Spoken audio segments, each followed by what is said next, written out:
पहले ब्रेकिंग दिखाएंगे, फिर आतंकियों के शॉट्स के साथ हम आपको दिखाएंगे इस वक्त की बड़ी खबर। TV9 को इस बात की जानकारी मिली है, ब्रेक करिए। आतंकी पिछले 1 साल से जम्मू कश्मीर में सक्रिय।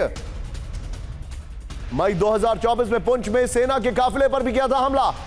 जुलाई 2024 में कश्मीर की तरफ मूवमेंट किया था। ब्रेकिंग और शॉट दिखाइए। कश्मीर घाटी में दाची गांव के जंगलों में छिप गए थे आतंकी। बड़ी खबर, पिछले साल दिसंबर में ऑपरेशन के दौरान 3 आतंकी बचकर भाग गए थे।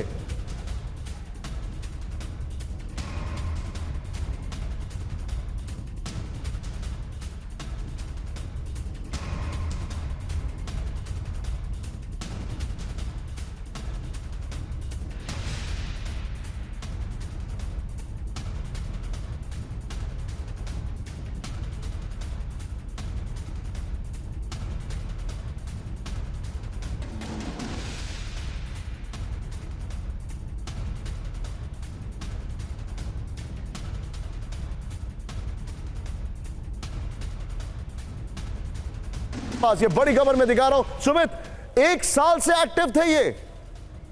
देखिए निशांत, बिल्कुल, क्योंकि करीबन 4 फॉरेन टेररिस्ट इस पूरे कहते हैं कि इस पूरी घटना को अंजाम दिया। इसमें से 3 टेररिस्ट जो थे उन्होंने मई में 2024 में पुंछ के अंदर जो एयरफोर्स का कॉन्वॉय था उसको टारगेट किया था। उसके बाद लगातार सर्च ऑपरेशन जब चलाया गया तब ये साउथ ऑफ पीर पंजाल से नॉर्थ ऑफ पीर पंजाल की तरफ मूव किए और दिसंबर 2024 में भी खासतौर पर फॉरेस्ट एरियाज के अंदर इनको लेकर सर्च ऑपरेशन चलाया गया। वहां से भी भाग निकले और अभी अबू ताला, जिसमें इसमें मेन मास्टरमाइंड बताया जाता है, उसी ने इस पूरे आतंकवादी घटना को अंजाम दिया है। लगातार वो संपर्क में था अपने पाकिस्तानी हैंडलर से और कहा जाता है कि इनकी इन्वॉल्वमेंट कई मल्टीपल टेररिस्ट अटैक्स में रही है और इनकी कोशिश ही यही थी कि ना सिर्फ टूरिस्टों को बल्कि आम लोगों को ज्यादा से ज्यादा टारगेट करना, एक दहशत का माहौल क्रिएट करना।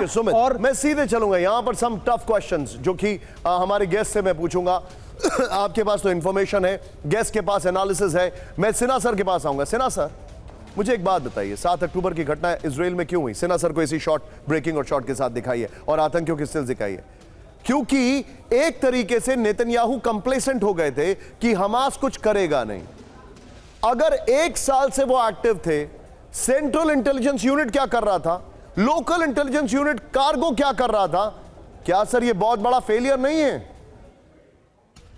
It was a total failure of all, जितने भी उनके आप कहते हैं इदारे हैं, सारे फेलियर हैं। सिंधबैट फेलियर है, मोसाद फेलियर था, नेतन्याहू फेलियर थे। वो तो हमास के ये करते थे कि हमास को लाओ और वेस्ट बैंक में और इसके अंदर में गाजा में, उनकी टोटल पॉलिसी की फेलियर थी।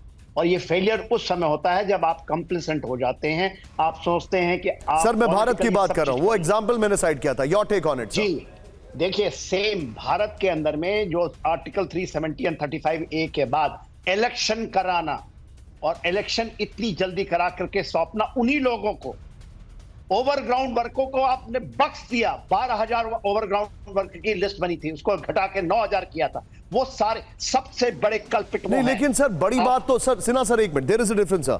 जो वहां पर टेरर अटैक हुआ है उसमें पाकिस्तानी टेररिस्ट इन्वॉल्व हैं, ये जानकारी आ रही है, इनिशियल रिपोर्ट से हम कंफर्म नहीं करते हैं। जो लोकल्स हैं वहां पर वो तो पूरी तरीके से टूरिज्म को सपोर्ट कर रहे हैं, भारत को सपोर्ट कर रहे हैं, भारत सरकार को सपोर्ट कर रहे हैं।